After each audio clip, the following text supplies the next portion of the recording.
The whole paddock literally froze when the FIA walked into McLaren's garage. And that moment is where this story starts. You remember how the weekend felt? Las Vegas under neon, Norris crossing the line behind Verstappen and Piastri in a strong fourth, and the championship looking steady. Then, everything flipped. Minutes after the inspection, both McLarens were disqualified because their wooden skid planks had worn below the legal thickness. That's the harsh reality of the plank rule. It's absolute. If it's less than the minimum thickness, the result is disqualification, no exceptions. And once those measurements were written down, the outcome was sealed. When you imagine a team that's been near perfect all season, suddenly seeing both cars fail the same test in the same way, it's jarring. Mechanics stood in silence, reporters scrambled for quotes, and fans online erupted. And you could feel how quickly a season can go from calm to combustible. McLaren's team boss publicly apologized and said the cars had been bouncing violently. That extreme vibrations pushed the cars lower than expected and scraped the plank harder than planned. That explanation makes sense in a way. Vegas is bumpy, the street surface is unforgiving, and running a low ride height is the kind of gamble that can buy lap time but risk plank wear. But it raises the big question. How did both cars reach the exact same illegal readings? Was this a naked gamble on ride height that simply backfired? An unexpected fuel burn effect that dropped the cars lower late in the race? Or something more worrying, like hidden flaw or suspension behavior that only showed itself on the Vegas surface? You've probably already seen the standings flip. Points that seemed safe vanished. And suddenly the championship is tight enough that one small mistake in qualifying or one unlucky safety car could decide everything. And the psychological side matters just as much as the math. For a driver leading the championship, a double disqualification is not just lost points. It's a moment that plants doubt. It changes how a driver attacks the remaining races, and it changes how a team makes decisions under pressure. Before we dig into the technical theories and the numbers, tell me this in the comments. Do you believe McLaren's explanation, or does it smell like a deeper design problem? Vote yes if you think it was an honest setup gamble. No if you think there's a structural flaw. I'll read what you say. If you enjoy these breakdowns, please help Fast News F1 reach our goal of 2,000 subscribers, and make sure to like this video so more fans see the analysis. And if you're ready, we'll jump into the technical heart of the issue next, where we dissect the plank rule, ride height theory, fuel burn effects, and the odd symmetry of both cars failing. The moment the FIA stepped into the McLaren garage after the checkered flag, the entire energy in the paddock changed. You know that feeling when you can sense something is off even before anyone says a word? That was the vibe. Mechanics froze mid-sentence. Engineers stared at the floor, and reporters started whispering because everyone felt the same thing. Something big was about to drop, and when the FIA finally released their findings, it landed like a punch to the chest. Both McLaren cars had failed the plank inspection. Not one, not a borderline warning, not a technical note to look at for next race. A double disqualification. The kind that wipes out everything a team worked for in an instant. What made this hit so much harder was the clarity of the rule. The plank isn't a grey area. It isn't a topic for debate. If the wood wears below the allowed limit, the car is illegal. And when the car is illegal, the result is gone. It doesn't matter whether the team meant to run low, whether the track was bumpy, or whether something unexpected happened during the race. Even accidental damage carries the same penalty. That's how brutal Formula One can be. And for McLaren, the measurements were undeniable. Norris's plank showed several readings dipping under 9mm. Piastri's wasn't far behind. Once the FIA wrote those numbers on the sheet, the decision was sealed. No appeal, no wriggle room, no chance to negotiate. Just two cars erased from the results. But what really shook everyone wasn't the penalty itself. It was the bigger question behind it. How did both cars end up failing the same regulation on the same night? A single failure happens occasionally, usually due to damage. But a double? That sends teams into panic mode because it points to something systematic. Something that might not be fixed with a simple adjustment. And that's why theories exploded around the paddock almost instantly. Some people whispered about ride height. Others talked about fuel load shifts or possible floor damage. A few even suggested that McLaren's suspension might not be coping with the unique bumps and cold temperatures in Las Vegas. And while none of these explanations equal cheating, they create doubt. Doubt inside the team. Doubt between drivers. Doubt from rival engineers watching closely. Andrea Stella, McLaren's team principal, made it clear that the team never intended to gain an unfair advantage. He apologized directly to both drivers, which tells you how serious the situation felt internally. But even with that apology, the truth is unavoidable. McLaren looked perfect the entire weekend. Their pace was strong, their confidence high, and their setup consistent. So how does a team in that position end up scraping the plank on both cars? You can imagine the drivers asking themselves the same thing, even if they don't say it publicly. Moments like this leave a mark. And viewers feel it, too. If you were watching live, you probably had the same reaction millions of fans had. Disbelief, frustration, and 1,000 questions. Let me ask you something. Do you think this was a setup, gamble gone wrong, or do you believe there's something deeper happening inside the McLaren camp? I want to hear your take, so drop your thoughts in the comments. And while you're here, if you want to stay updated on every twist in this championship fight, make sure you subscribe to the channel and activate notifications.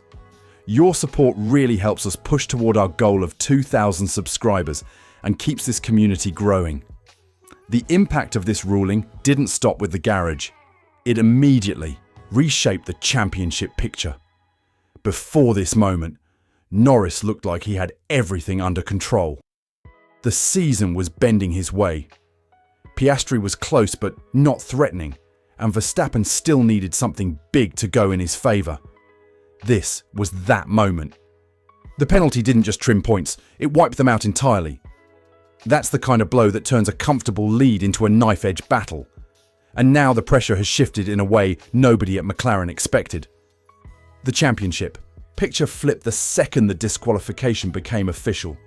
You probably felt it the same way the paddock did. 1 minute, Lando Norris looked untouchable, managing his lead with the kind of calm you expect from a driver in full control of his season. Piastri was close enough to matter, but not close enough to threaten. Verstappen, meanwhile, needed a miracle. And then Las Vegas delivered exactly that. The points Norris had built over months didn't shrink. They vanished, gone in a heartbeat, and suddenly, the standings that once looked stable turned into a three-way dead heat with barely anything separating the top three. Before Vegas, Norris had more than a full race win in hand. He didn't need to dominate the remaining rounds. He didn't even need to take major risks. He just had to keep things clean. Avoid trouble. Protect the margin. But a double disqualification is the kind of disaster you can't plan for. And overnight, his season was thrown into a level of pressure he hadn't felt before.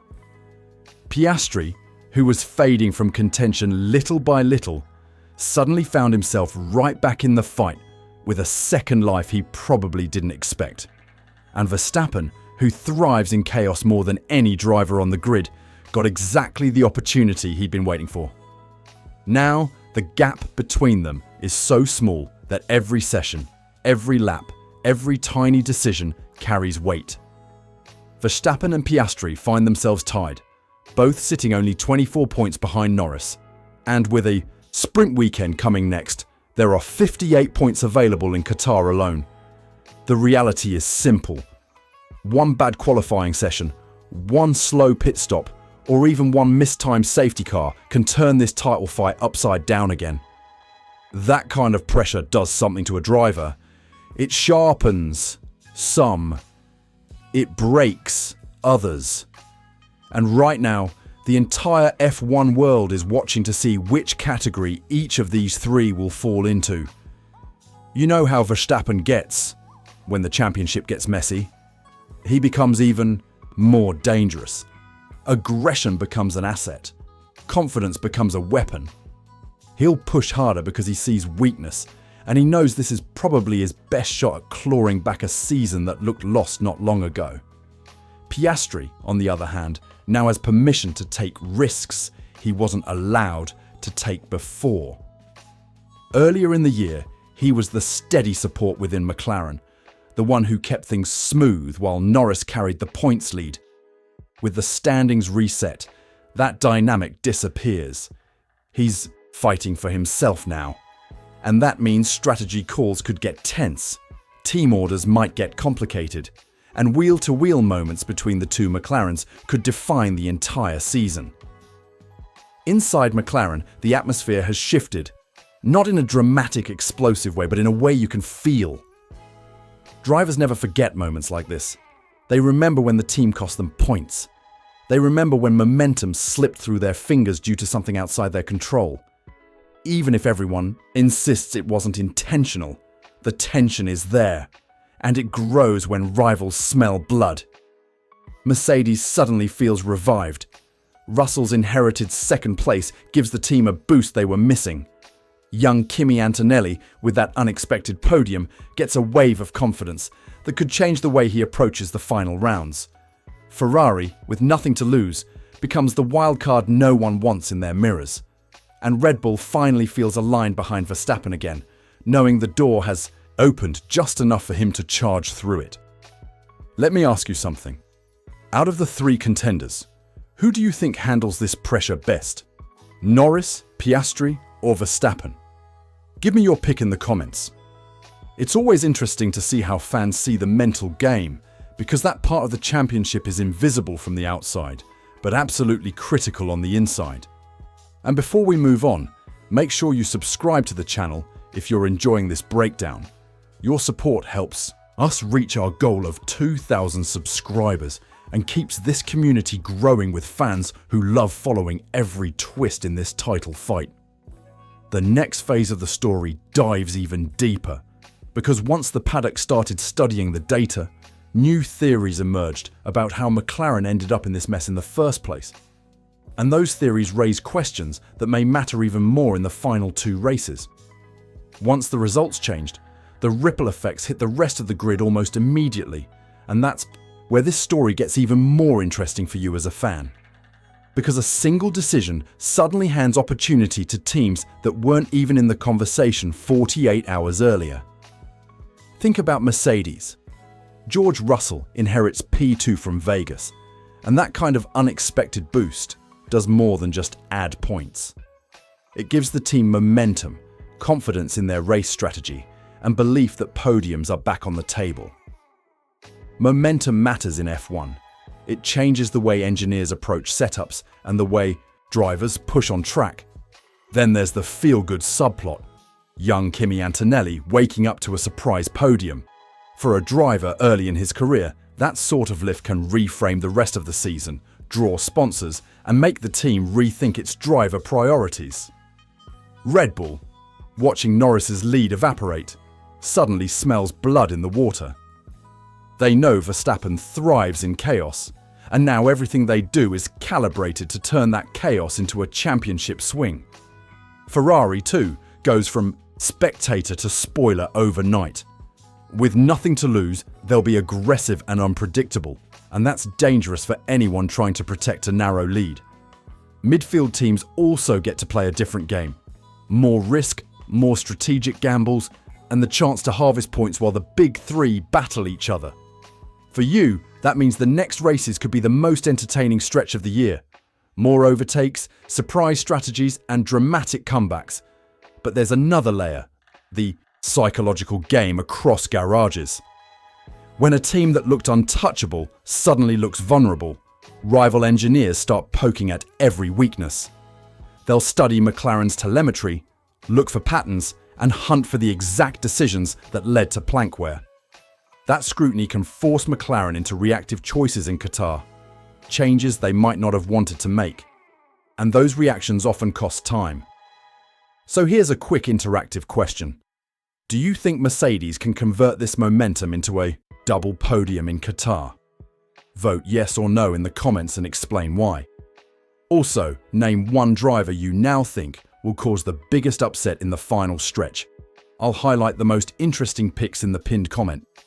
If you're finding this breakdown useful, please hit like and subscribe to Fast News F1 to help us get to 2,000 subscribers. Every new subscriber helps us cover these battles in detail. Next up, we look at McLaren's immediate response and what they must fix before Qatar. That's where the real technical drama unfolds. Now that the dust has settled, McLaren's reaction to the penalty tells us everything about where this title fight is heading, because their next moves could decide whether Lando Norris stays in contention or watches the championship slip away.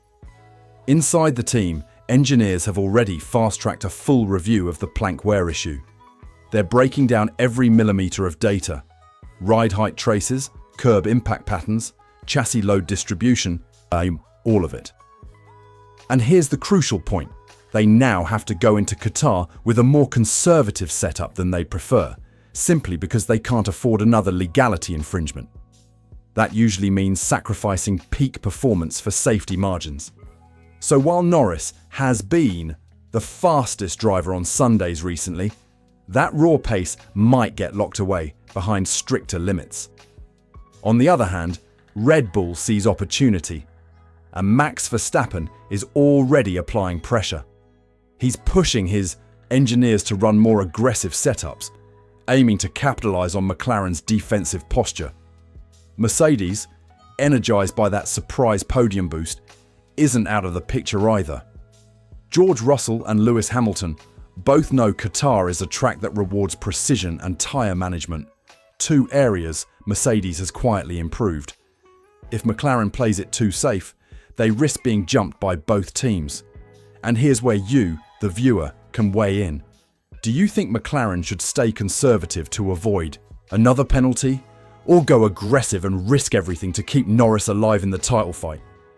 Drop your vote in the comments, conservative or aggressive, and tell us why. I'll feature the smartest breakdowns in the next video. But before we wrap this story up, let's talk about the long-term implications. FIA decisions like this don't just shift one race. They reshape how teams approach development for the rest of the season. Suddenly, every team is double-checking legality, scanning, telemetry, a second longer, pushing a little less into the grey areas. It becomes a psychological weapon. The next few races could become a chess match where one wrong step decides the championship. So if you want to stay ahead of all these twists, every investigation, every upgrade, every surprise penalty, make sure you subscribe to Fast News F1 and enable the notification bell. Your subscription is incredibly important. Help us reach our goal of 2,000 subscribers so we can keep bringing you fast, clear, no-nonsense Formula One coverage every single week. Thanks for watching, thanks for supporting the channel, and stay tuned, because the Qatar showdown is coming, and this paddock drama is far from over.